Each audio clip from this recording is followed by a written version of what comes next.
Told you it's the end of the year, and we're getting ready for a new year. I always like this time of year because it's a chance to restart. You know, it's 2018 is ending, 2019 is starting, so I can look back on that year, but I can start over this year. I can think ahead. What can happen this year? I was noticing a friend who was posting recently and said, you know, I just finished my reading through the Bible. Have you ever done that where you decided, I'm going to read through the whole Bible and I'm going to try and cover it? And maybe you do a 1-year plan or a 2-year plan or whatever, and I'm going to try and get through all of it. My friend posted and said, I just finished. It took me 2 years this time. I'm going to start the next time. I'm going to do it in a different way. I'm going to read it. This time was a plan. Next time I'm going to read it chronologically. Each time is a little bit different. So I don't know how you read the Bible. Maybe you do it in a plan like that. Try and knock it out in a year and learn what you can and experience all of Scripture in a year. Or maybe you read it devotionally every day, or read it when you know you do that thing and you open the Bible and you go, okay, I wonder what I'm going to learn from this page that I happen to open to today, which can be weird sometimes, I can tell you. But I know that when I read the Bible, so often what I find myself doing is putting myself in the place of the people I'm reading about. Because it helps me kind of personalize what I'm dealing with. And so we try and kind of understand the culture, we try and understand what's happening, but also I think, what would I have done if it were me? If I would have been in this situation the way that they are? And I think that on a lot of the Bible characters, you know, what would it, if it were me in the garden instead of Adam and Eve, like what would my choice have been when the serpent came and tried to tempt us away? Would I have been like Adam and Eve and chosen disobedience? Would I have done better? Would I have done worse? What would I have done in their circumstances? What would I have done if I were Peter? And you know, that time when Jesus is arrested and you've spent 3 years with him and all of a sudden people are recognizing you and there's that fear that you might end up in trouble too. And would I have denied him just like Peter did? Or would I, you know, I'd like to think that I would have a bigger backbone than he did and not give in. Or David, you know, would I have gone up against that giant the way that he did? The reality is probably most of the time when they didn't do the right thing, that's probably more likely what I would do. You know, I look at Jonah and I'm like, man, if it were me, I would have gone straight where God had called me, to Nineveh. I wouldn't have gotten on that boat and gone the other way. I'd have gone straight to it. And the reality is I'm like, yeah, maybe. Probably not. It's probably good it was Jonah and not me. I would have gone right up against Goliath. Nah, probably it's good that was David and not me. I'm pretty comfortable. I don't know if I'd go up against Goliath. And I think that certainly at Christmas time, when we think about what would it have been like to be a teenage girl who God appeared to through an angel and said, I want to just rock your entire life. Are you willing to take this on? Would you have done that? Or Joseph, you know, doing all the things right and then finding out that you've got to take in this child that isn't yours and believe that it's God's. This woman that you're to marry that now is pregnant. Would you have done that? Would I have done that? The shepherds on the hillside, the angels appearing and saying, go into town and find this baby and celebrate. Like, would I have been willing to go, or would I have been like, no, I'll watch the sheep, you guys go on ahead? I put myself there, and I'm not always sure how it would work out. Today I think of the Magi, the wise men, that yes, are in our nativity, but we think probably came later. What would it have been like to be one of them? Watch this. God had been silent for 400 years. We knew because we were listening, in a sense. My job is to listen. You wouldn't call a person that talks a lot a wise man, would you? No, you'd call them many, many, many things, but a wise man wouldn't be one of them. My position is to look for signs everywhere. A star, for example. I can look at a star and watch it and wait and see what the star is trying to tell us. I read one time of a star that would announce a new king. And then one day, there it was. A beacon in the night. A star unlike any other star I'd ever seen before. And so, I followed it. Several of us, we followed this star. It was bizarre. The star would lead, it would move, and we would follow. Our journey took 2 years, and it led us to Judea. And then the star stopped. It just stopped, shining down over this small cottage. Our journey ended not at a palace for a king, but at a home for a peasant. This was it. I mean, we gathered our thoughts, we gathered our gifts, we did all that we could do to contain our emotion. And behind those doors was a new king. A king that could command the stars in the sky and yet chose to dwell among us. A king that spoke and the Word became flesh. God was finished being silent. That night, we knelt. We bowed down before this baby boy, and each one of us laid gifts at his feet. We had to, we couldn't help it. 400 years of silence, broken by the cries of the Son of God.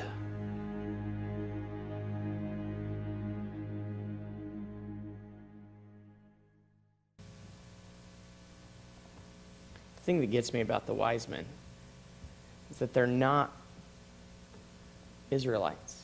They're not Hebrews. They're not God's people. So when God chooses to send his Son into this world, he rings that out. He celebrates that by going to a bunch of shepherds and outcasts, ceremonially unclean, and inviting them to the party. And then when he invites someone else to come and to bring gifts and to worship and to celebrate this boy, God made flesh, he doesn't invite the kings. He doesn't, though we might sing "We Three Kings," that's not what they were. He doesn't invite the high priest. He doesn't invite the important Hebrew people. He doesn't invite the wealthy. He doesn't invite Herod. It's none of them. Instead, it's this random group of people from out east that are not even part of his group. Doesn't that just seem odd? That he would choose outsiders to be the ones to come and to recognize his Son. Jay read for us from Matthew the story of the Magi. I'm going to read it one more time for us. Matthew chapter 2. After Jesus was born in Bethlehem in Judea during the time of King Herod, Magi from the east came to Jerusalem and asked, "Where is the one who has been born King of the Jews? We saw his star when it rose and have come to worship him." When King Herod heard this, he was disturbed, and all Jerusalem with him. When he had called together all the people's chief priests and teachers of the law, he asked them where the Messiah was to be born. "In Bethlehem in Judea," they replied, "for this is what the prophet has written. But you, Bethlehem, in the land of Judah, are by no means least among the rulers of Judah. For out of you will come a ruler who will shepherd my people Israel." Then Herod called the Magi secretly and found out from them the exact time the star had appeared. He sent them to Bethlehem and said, "Go and search carefully for the child. As soon as you find him, report to me so that I too may go and worship him." After they'd heard the king, they went on their way, and the star they had seen when it rose went ahead of them until it stopped over the place where the child was. When they saw the star, they were overjoyed. And on coming to the house, they saw the child with his mother Mary, and they bowed down and worshipped him. Then they opened their treasures and presented him with gifts of gold, frankincense, and myrrh. And having been warned in a dream not to go back to Herod, they returned to their country by another route. So the Magi, dated back from the 7th century BC. They were a tribe in eastern Mesopotamia, we think. We don't really know. But they were skilled in astronomy and astrology that kind of all went together. They were basically scientists, wise men, and not just because they were old, as some may think, but wise men because they were educated, they were smart, and they were paying attention. Of course, Magi is where many of our English words are derived from. Magicians, magic, it all comes from that. They had all sorts of disciplines they were associated with.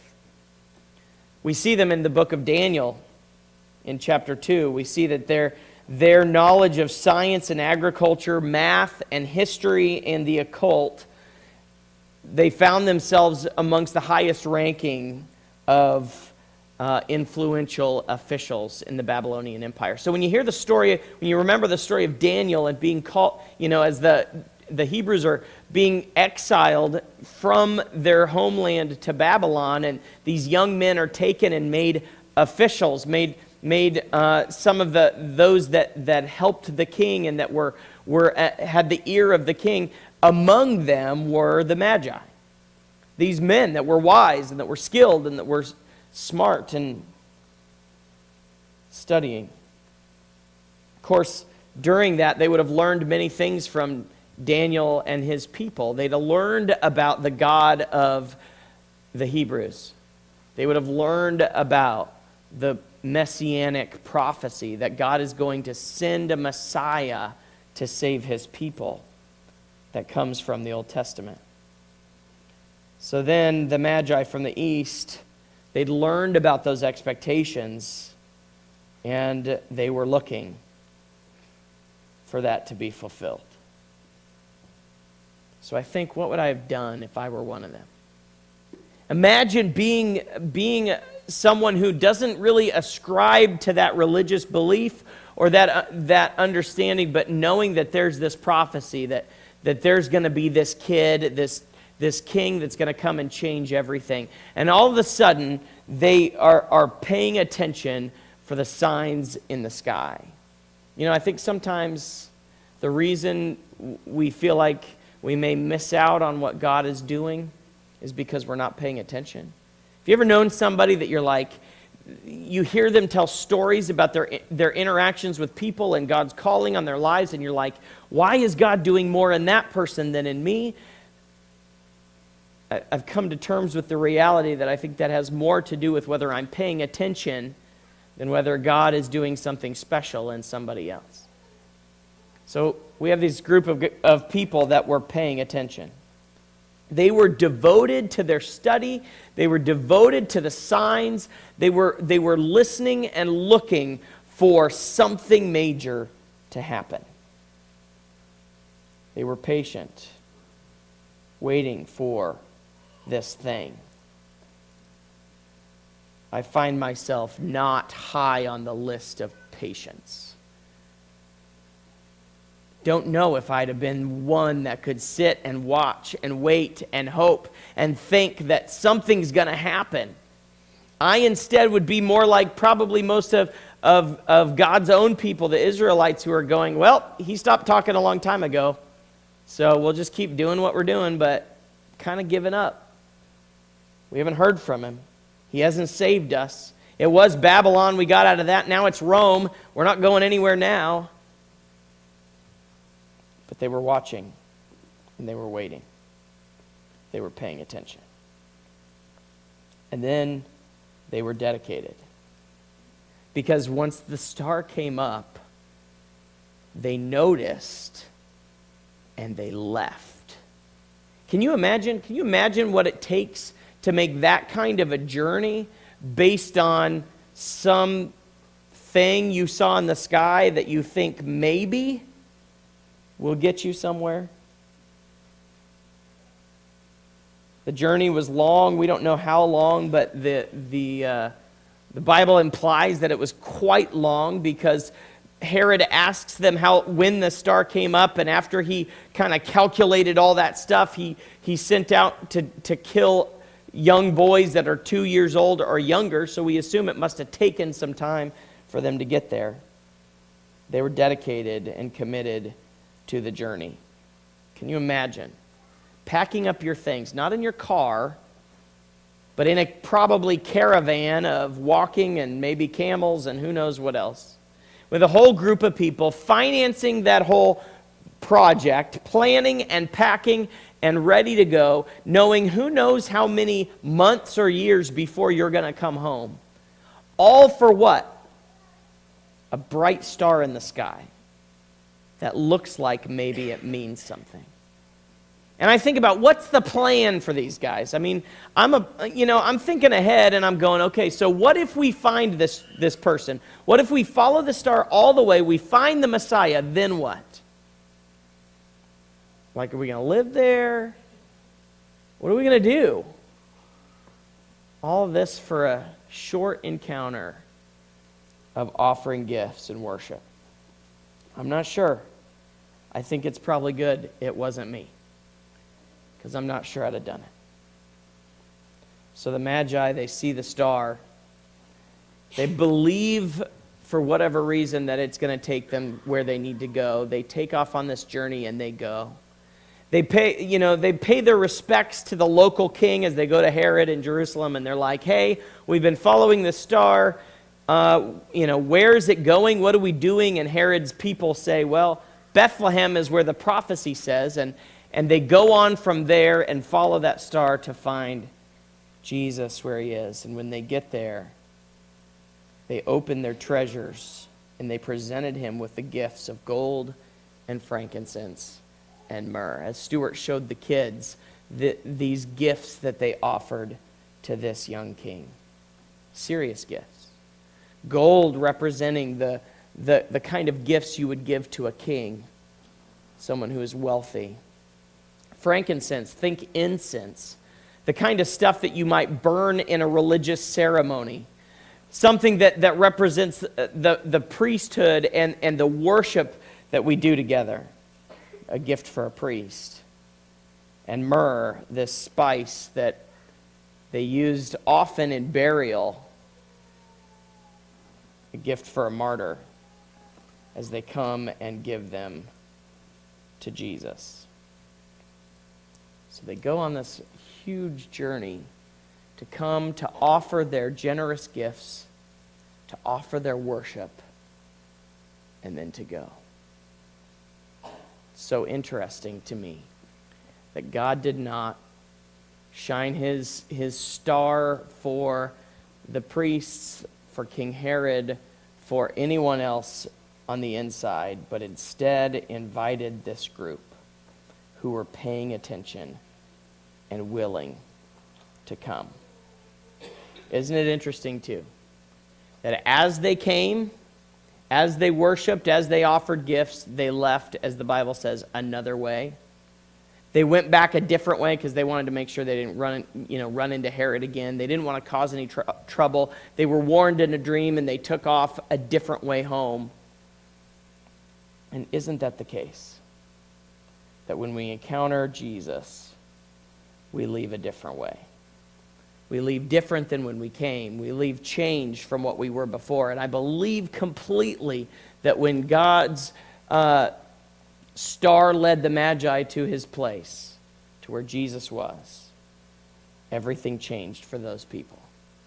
They came, they offered, they worshiped, they gave, and as they left, they knew that what they had done mattered. So this morning, as Christmas is over, as a new year is beginning, as we begin to take down all the stuff and get back to normal, go back to work, go back to school, go back to life, my encouragement for you is to go back another way. Because God has called us. And you know what? You may not be just how you should be yet.